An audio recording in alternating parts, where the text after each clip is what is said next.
सांगली जिल्ह्यातील जत तालुक्यात बाज या गावामध्ये शानाबाई शंकर जाधव ही 60 वर्षाची महिला राहत होती. 3 मुलांची आई असलेल्या शानाबाईमध्ये अजूनही तारुण्याचा जोश आहे.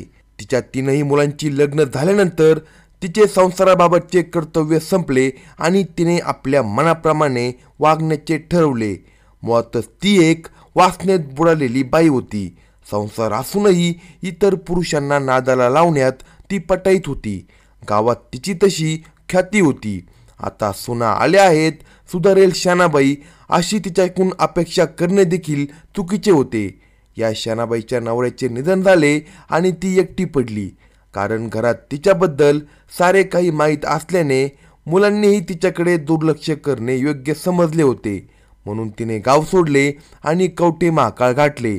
तिथे डायमंड हॉटेलजवळ धुळगाव रोड येथे भाड्याने खोली घेऊन ती राहू लागली. उदरनिर्वाहाचा तिला कोणताच प्रॉब्लेम नव्हता. देहविक्री करून ती आपले पोट भरू लागली.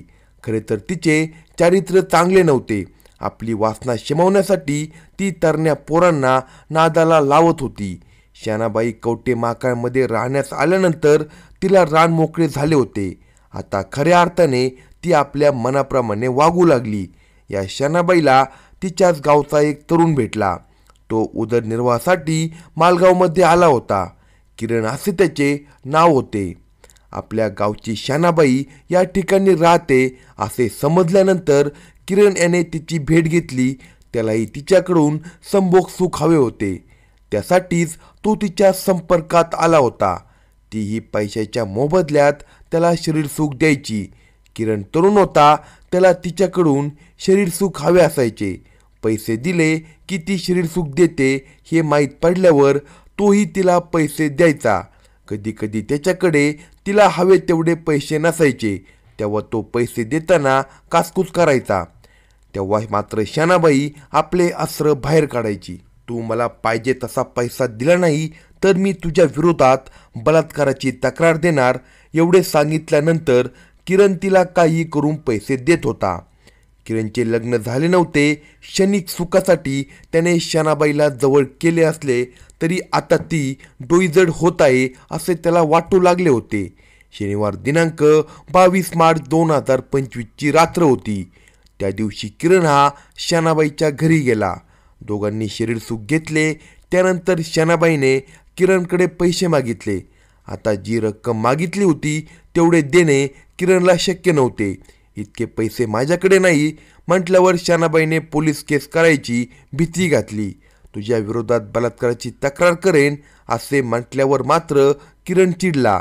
त्याने शानाबाईचा गळा धरला आणि तो इतक्या जोरात आवळला की शानाबाई शांत झाली. त्यानंतर कापडी स्टोलने शानाबाईचा गळा पकडला. शानाबाई कोणतीच हालचाल करत नव्हती. शानाबाई भोंगळ्या अवस्थेत निश्चित पडली होती.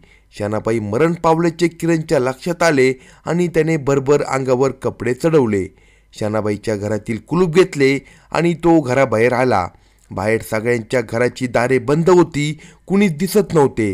हे पाहून त्याने शानाबाईच्या घराचा दरवाजा बंद करून कुलूप लावले आणि तो तिथून निघून गेला.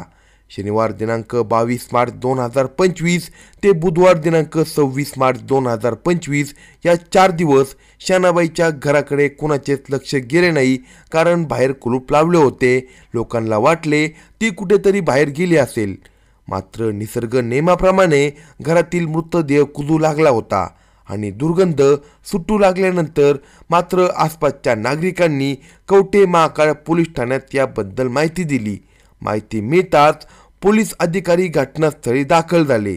पोलीस कर्मचाऱ्यांनी घराचा दरवाजा उघडला आणि त्यांच्या पायाखालची जमीनच सरकली.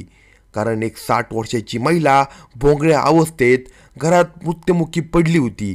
तिचा मृतदेह सडला होता आणि मृतदेहाची दुर्गंधी पसरली होती. पोलिसांनी घटनास्थळाचा पंचनामा केला आणि मृतदेह पोस्टमॉर्टमसाठी प्राथमिक आरोग्य केंद्रात पाठवून दिला. शानाबाई शंकर जाधव वय 60 राहणार डायमंड हॉटेलजवळ धुळगाव रोड कवठे महाकाळ हिच्या खुनाबाबत तानाजी लक्ष्मण माने यांनी फिर्याद दिली. अज्ञात व्यक्तीने अज्ञात कारणाने ठार मारल्याची फिर्याद दिली होती. तपास चालू झाला. कवठे महाकाळ पोलीस पथक शानाबाईच्या खुनाचा तपास करत होते. घटनास्थळी कोणताही पुरावा पोलिसांना सापडला नव्हता.